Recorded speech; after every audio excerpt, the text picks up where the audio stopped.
নমস্কার, আমি মিসেস মহুয়া দত্ত। আমার এই চ্যানেলের নাম এসো গল্প শোনাই। আমার এই চ্যানেলে আপনাদের সবাইকে স্বাগত জানাই। আজকে আমি আপনাদের পড়ে শোনাবো কানুরঞ্জন চট্টোপাধ্যায়ের লেখা কালাচাঁদ আর বিদ্যাসাগর। ইংরেজি পরীক্ষার খাতা। বিধু মাস্টারের উপর বেজায় খাপ্পা হয়ে আছেন ধূর্জুটি বাবু। কালাচাঁদের ইংরেজি পরীক্ষার খাতায় শুধু যে দুটো শূন্য দিয়েছেন তাই নয়, আবার লাল কালিতে বড় করে লিখে দিয়েছেন এক্সিলেন্ট পারফরমেন্স। ধূর্জুটি প্রসাদ দত্তের একমাত্র ছেলে কালাচাঁদ।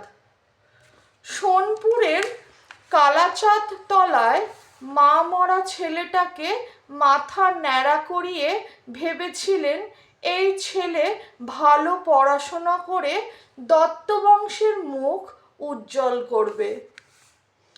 কিন্তু প্রত্যাশা পূরণ হয়নি।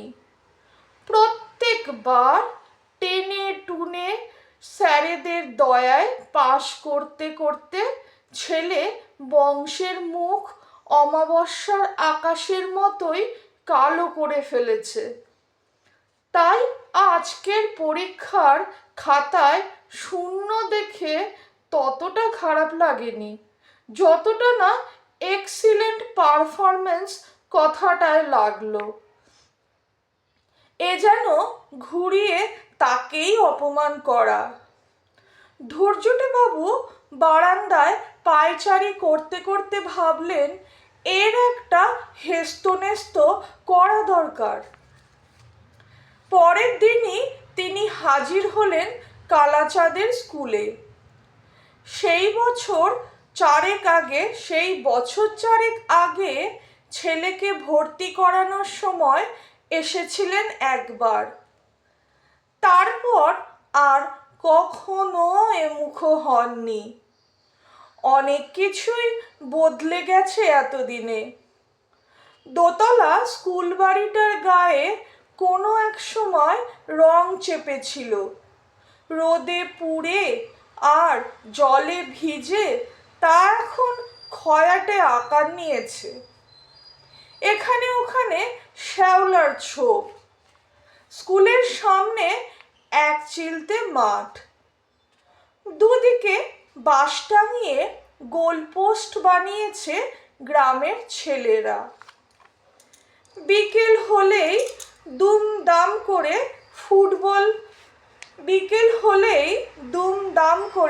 ফুটবল পিটোয় তারা। স্কুল বাড়ির মাথায় নীলকালিতে বড় বড় করে লেখা মনোহরপুর বিদ্যানিকেতন।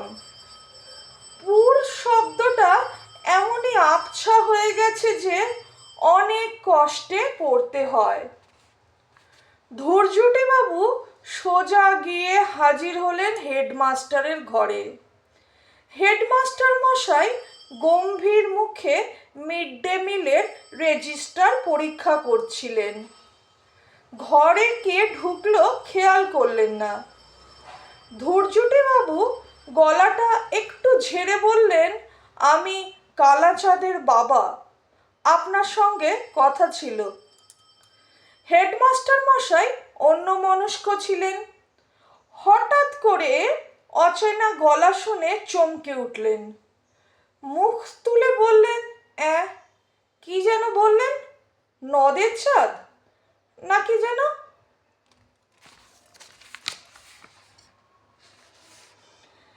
ধূর্জুটি বাবু রাগ হজম করে নিয়ে বললেন, নদের চাঁদ নয়, কালাচাঁদ। ও হ্যাঁ, কালাচাঁদ বাবু, বলুন। আমি নই, আমার ছেলে কালাচাঁদ, ক্লাস 8-এ পড়ে। ওর ব্যাপারেই কথা বলতে এসেছি।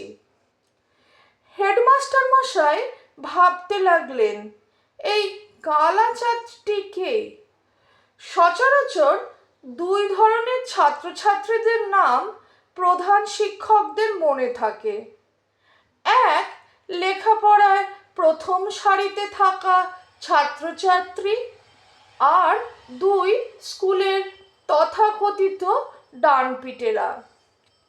তারা নিদেন পক্ষে স্কুলের মাঠের মাটি কোপাতে বা বাগান পরিচর্যা করতে কাজে লাগে। কবাডি বা ফুটবল খেলায় এক আধটা কাপটাপও তারা নিয়ে আসে। কালাচাঁদ এদের মধ্যে কোনো গোত্রেই পড়ে না। বেশ কিছুক্ষণ পর হেডমাস্টার মশাইয়ের মনে পড়ল পিছনের বেঞ্চে বসা পরীক্ষায় নিয়মিত গাড্ডু খাওয়া কালাচাঁদের কথা। ও হ্যাঁ, বলুন বলুন, কালাচাঁদের কি হয়েছে? জ্বর? টাইফয়েড? ধূর্যটিবাবু কোনো ভনিতায় না গিয়ে বিশদে ঘটনাটি জানালেন। বিধু মাস্টারের উপর মনের রাগ গোপন করলেন না, আরও বুঝিয়ে দিলেন এর একটা সমাধান নিয়েই তিনি যাবেন। হেডমাস্টার মশাই বিধু স্যারকে তলব করলেন। বিধু স্যার বোধহয় ক্লাস নিচ্ছিলেন। চুলে গোফে আর জামায় চকের গুঁড়ো মাখামাখি, হাতে ডাস্টার আর স্কেল। হেডমাস্টার মশাই বললেন, বিধুবাবু, ক্লাস 8-এর কালাচাঁদের ইংরেজি খাতাটা একবার আনবেন তো, ওর বাবা এসেছেন। বিধু স্যার ধূর্যটিবাবুর মুখের দিকে কৌতুকের দৃষ্টি ফেলে বেরিয়ে গেলেন। এরপর খাতাটি এনে হেডমাস্টারের টেবিলে রেখে আর একবার ধূর্যটিবাবুর দিকে কৌতুকের দৃষ্টিতে দেখলেন। হেডমাস্টার মশাই খাতাটির দিকে নজর দিলেন। ধীরে ধীরে তার চোখ বড় হয়ে উঠল আর মাঝে মাঝে অস্ফুটে বলে উঠতে লাগলেন, কি সাংঘাতিক!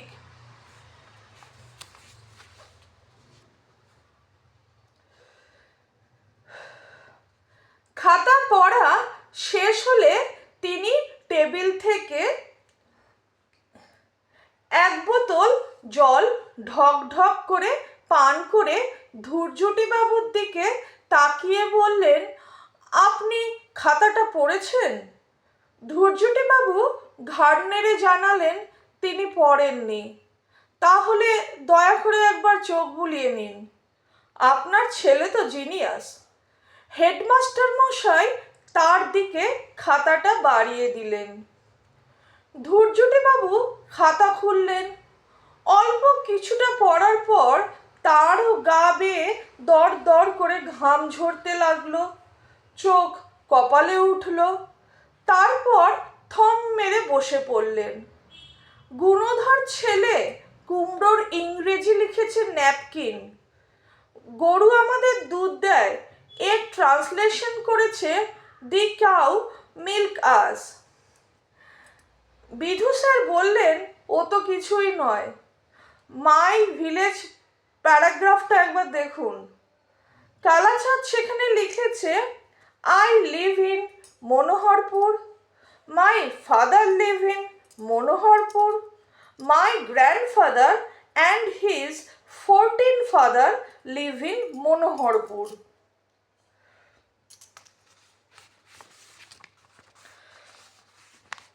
ধূর্যটিবাবুর মাথায় আগুন জ্বলে উঠল।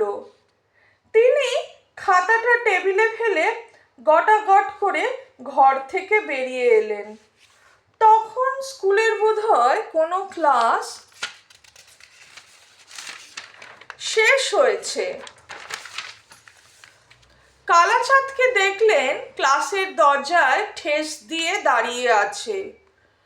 ধূর্যটিবাবু হনহন করে তার দিকে এগিয়ে গিয়ে সজোরে চুলের মুঠি ধরে বললেন, হতচ্ছাড়া, আজ বাড়িতে ঢোক, মেরে তোর ঠ্যাং না ভাঙিত আমি ধূর্যটি দত্ত নই।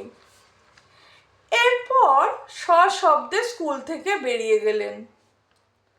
সেই ছেলেটা। ঘোষেদের বড় পুকুরটার ধারে আনমনে বসে আছে কালাচাঁদ। মাঝে মাঝে কচি ঘাস ছিঁড়ে মুখে পুরে চিবোচ্ছে। দুপুরে বাবার ওই ভয়ঙ্কর রূপ দেখার পর আর ঘরে ফিরতে সাহস করেনি সে। কাটাঝোপের মাঠটা দু চক্কর মারতেই ভোম্বল, খেপু ওরা এসে হাত ধরে টানাটানি করেছে খেলতে যাওয়ার জন্য। যায়নি সে। পুকুরের ওই প্রান্তে ঘন জঙ্গল। কয়েকটা শিয়াল আর হায়না ছাড়া হিংস্র কোনো জন্তু নেই। অবশ্য বিষধর সাপটা কিছু থাকলেও থাকতে পারে। আগে নাকি বাঘও বেরোতো, মাঝে মাঝে দলছুট হাতি। রামদা আর টাঙ্গি নিয়ে হাড়ে করতে করতে ডাকাতের দল ছুটে আসতো। তাদের মাথায় লাল ফেট্টি, কপালে লাল টকটকে সিঁদুর। এসব কথা অবশ্য দাদুর মুখে শোনা। পৃথিবীতে ওই একটা মানুষই তো তাকে সত্যিকারের ভালোবাসতো। তার চোখে জল ভরে এলো। কালাচাঁদের লেখাপড়া করতে একদম ভালো লাগে না। সে একা একা ঘুরে বেড়াতে চায় গোটা পৃথিবী। কত কি দেখার আছে এই জগতে। ওই যে গঙ্গা ফড়িং লাফিয়ে লাফিয়ে এসে বসলো সবুজ ঘাসের ওপর। তারপর তার ছোট্ট সুরটা নরম ঘাসের ভিতর ঢুকিয়ে টেনে নিল তরল অনুভব। আর মনের আনন্দে ডিগবাজি খেতে লাগলো টোপা পানার ওপর। বইয়ের আড়ালে মুখ ঢেকে রাখলে কি চাক্ষুষ করা যায় এসব সুন্দর সব দৃশ্য? এ তো আর লেখা নেই বিধু স্যারের বইয়ে। কিন্তু বড়দের কে বোঝাবে? বাবার গঞ্জের মোড়ে চিড়ে মুড়ি আর গুড়ের আড়ত। বাবার গঞ্জের মোড়ে চিড়ে মুড়ি আর গুড়ের আড়ত। বাবা বলেছে আর বড় জোর বছরখানেক অপেক্ষা করবে, তারপর দোকানে নিয়ে গিয়ে বসিয়ে দেবে তাকে। ফাই ফরমাইশ খাটুক, এসব ভেবে মন খারাপ হয়ে গেল কালাচাঁদের। জঙ্গল থেকে ঝিরিঝিরি হাওয়া ভেসে আসছে, আর তার সঙ্গে এক টানা ঝিঝি ডেকে চলেছে। কালাচাঁদের ঘুম পেল, তার চোখটা বুজে এসেছে। এমন সময় আচমকা খিকখিক করে হাসির আওয়াজে ঘুমটা গেল ভেঙে।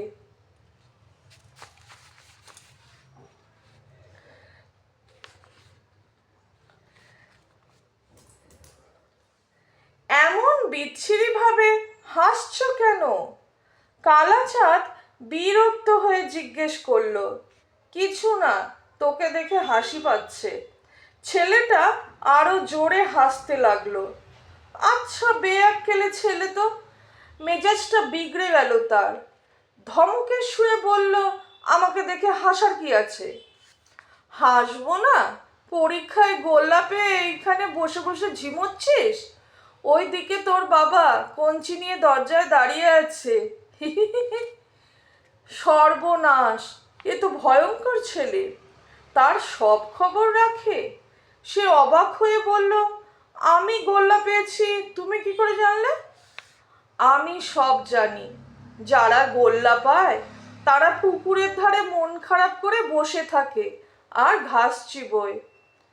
কালাচাঁদের মনে হলো ছেলেটার মাথায় একটা কষে গাঁটটা বসিয়ে দেয়।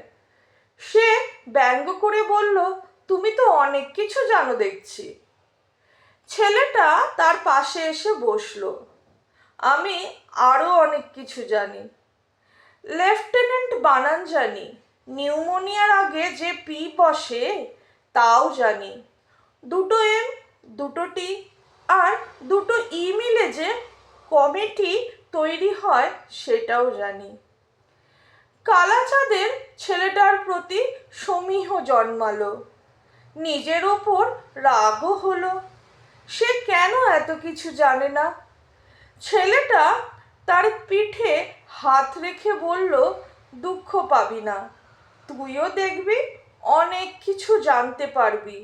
যাওয়ার সময় তোকে একটু ম্যাজিক পাওয়ার দিয়ে যাব। কালাচাঁদ অবাক হয়ে বলল, ম্যাজিক পাওয়ার, সেটা কি? ছেলেটা তার কথায় গুরুত্ব না দিয়ে বলল, আচ্ছা বলতো কুমড়ো ইংরেজি কি? কালাচাঁদ মাথা চুলকোতে চুলকোতে বলল, যেটা দিয়ে সাইকেলে হাওয়া ভরি, শব্দটা ঠিক মুখে আসছে না। ছেলেটা তার পিঠে আলতো করে হাত রাখলো। সঙ্গে সঙ্গে কালাচাঁদ চিৎকার করে উঠল, মনে পড়েছে, পামকিন। এবার বলতো, গরু আমাদের দুধ দেয়, এর ট্রান্সলেশন কি হবে? The cow gives us milk. এক নিঃশেষে কথাগুলো বলে কালাচাঁদ আনন্দে লাফাতে লাগলো। এই তো পারছি।